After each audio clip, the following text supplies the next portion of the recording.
Acho Amanda? bonito, Hoje em encantador, dia, assim, ter essa dimensão humana. se você perguntar frágil. para os atletas hoje em dia, quem é seu ídolo? É muito difícil citarem um nome. Então, morre-se uma lenda. E não é um ídolo que é só bom, né? Que é só heróico. É um ídolo que também tem suas falhas, tem suas fragilidades, tem suas vulnerabilidades, seus vícios, seus erros, seus pecados. E tem que ser visto dessa maneira, que é paradoxal, que é contraditória e que talvez seja muito mais interessante que um personagem totalmente linear. Né? Os erros que ele cometeu são vários. Ele agrediu, na época, a mulher dele, ele deu tiros em jornalistas, ele fez cometeu uma série de erros, realmente, infelizmente, né? Mas em campo, realmente... O Rodrigo queria completar alguma coisa? Coisa que qualquer um faz, nós não podemos falar assim, ele era ser humano como todos nós. Eu, pelo menos, nunca tatuei no meu corpo a imagem de um assassino, de um porco assassino que mandava fuzilar grávidas. Né? Então, assim, calma lá, ele não é como todos nós. Eu não defendo regimes opressores assassinos. Então, de novo, eu acho que é importante a gente traçar essa linha divisória. O cara é um deus no campo, mas o cara não é referência moral. Porque isso aí fecha com chave de ouro a vida do Maradona, que é uma vida de hipocrisia fora do campo. Então, acho que a gente tem que tomar algum cuidado aqui, e eu estou tentando tomar o cuidado de não ser insensível nesse momento, mas, de novo, né, separar o Maradona mito do Maradona Deus da bola, né, o craque no campo. O Maradona mito, ele não é uma pessoa louvável. A gente não acho que a gente não precisa ficar aqui reconhecendo a força, elogiando a transparência, a honestidade de alguém que, de novo, viveu uma vida errática, para usar um termo da moda, né, que não deveria ser referência moral para ninguém.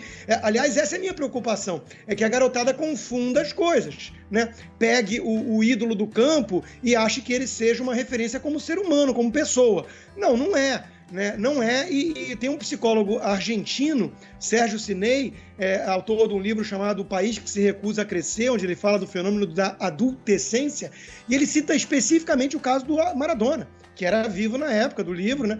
Mas ele cita, fala, as pessoas estão confundindo, estão pegando e transformando numa referência moral um sujeito que cá entre nós, fora do campo, é um total fracasso. É um total fracasso como ser humano. Defensor de ditadores assassinos, de regimes que levaram à miséria de milhões de pessoas, como, por acaso, o atual. Ele era um defensor desse modelo que já está fazendo gente cavar corpo para poder ter o que comer. Quer dizer, o socialismo, onde vingou, levou sempre ao mesmo resultado. E ele era um defensor desse socialismo. Então, acho que a gente tem que saber separar as coisas. Diego Armando Maradona é um deus no campo e é uma lenda que vai viver e sobreviver. Fora do campo, eu espero que nenhuma criança o tome como uma espécie de referência moral. Tá política. O apelido do meu irmão era Ziquinho, ele jogou no time do Zico, inclusive.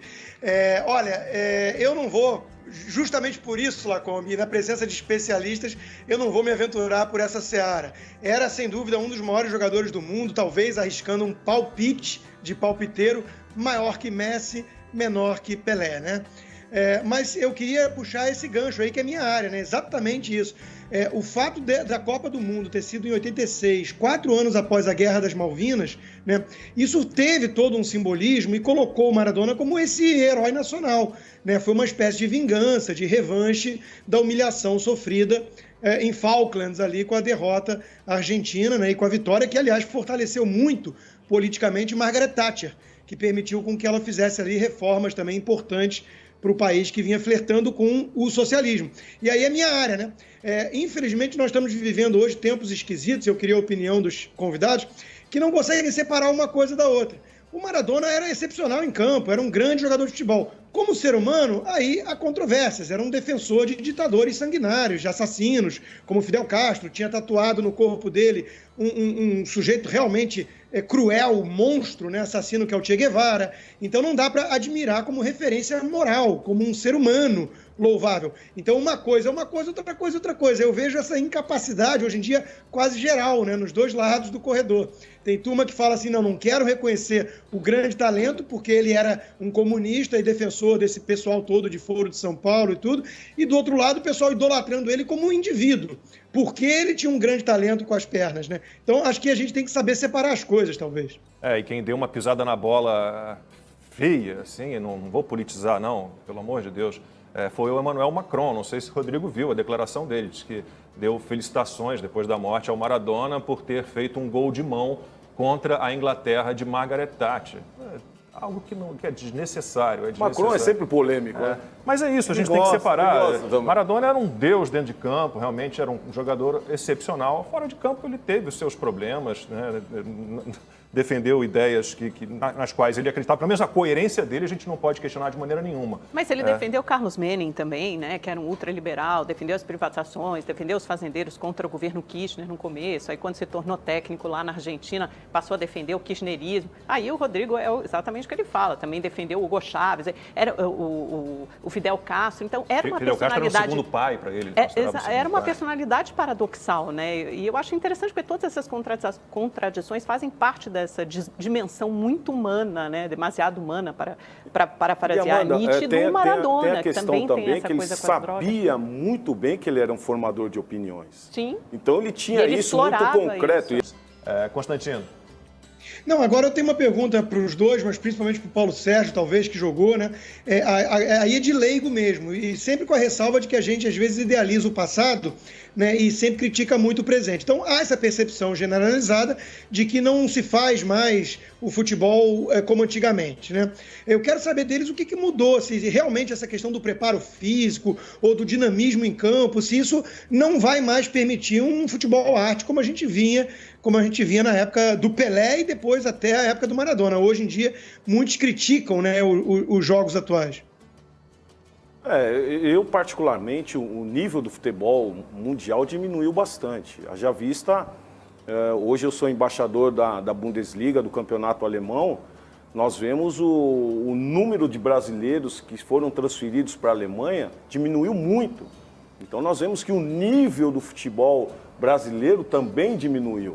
É lógico que eu chego numa Alemanha em 93 e eu chego num período muito delicado que em 89 cai o muro de Berlim e é aquela transição da Alemanha Oriental, Alemanha Ocidental, só podia jogar um estrangeiro em cada equipe e eu tinha que me adaptar. Eram 4 jogadores brasileiros jogando o campeonato alemão e eu fazia parte deles. E eu lembro que eu tinha colocado algumas coisas como meta. A primeira era aprender a língua e a segunda, a cultura. Então nós vemos que esses jogadores de hoje, Constantino, quando saem do Brasil e vão para a Europa, eles não se preocupam em aprender a língua e a cultura. Eu creio que a parte fora de campo é fundamental para que esse jogador também se adapte dentro de campo. É lógico que o nível que nós estamos tendo hoje é muito, muito inferior ao passado.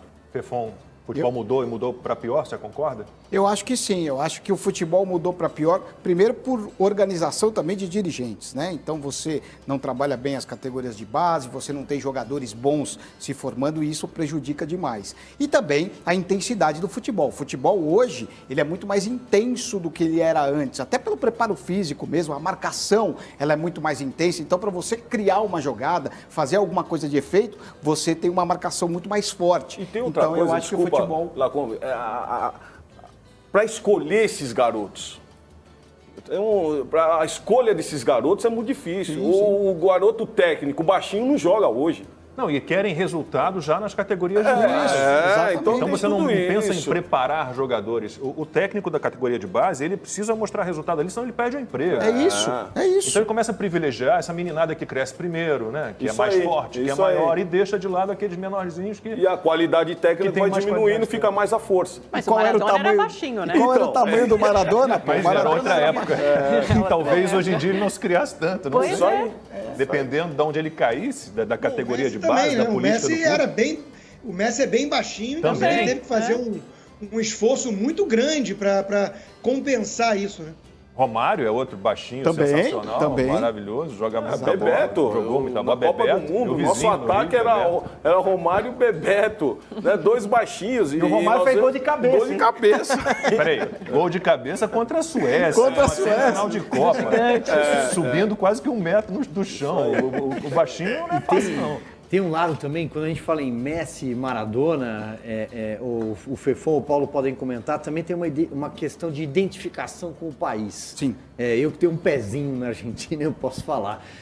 O Messi saiu da Argentina muito cedo, salvo engano, com 13 anos ele foi para o Barcelona, onde ele foi treinado, forjado para ser o craque de bola que é. O Maradona não, o Maradona jogou no Boca Juniors, que é o time mais tradicional do país, o Maradona ergueu um caneco, ganhou uma Copa, né? Então, e ele, a vida errática dele, como eu disse, eu não quero entrar, de fato vou resistir aqui à tentação de falar mal da vida do Maradona, mas porque eu acho que as lendas permanecem depois de mortos, né?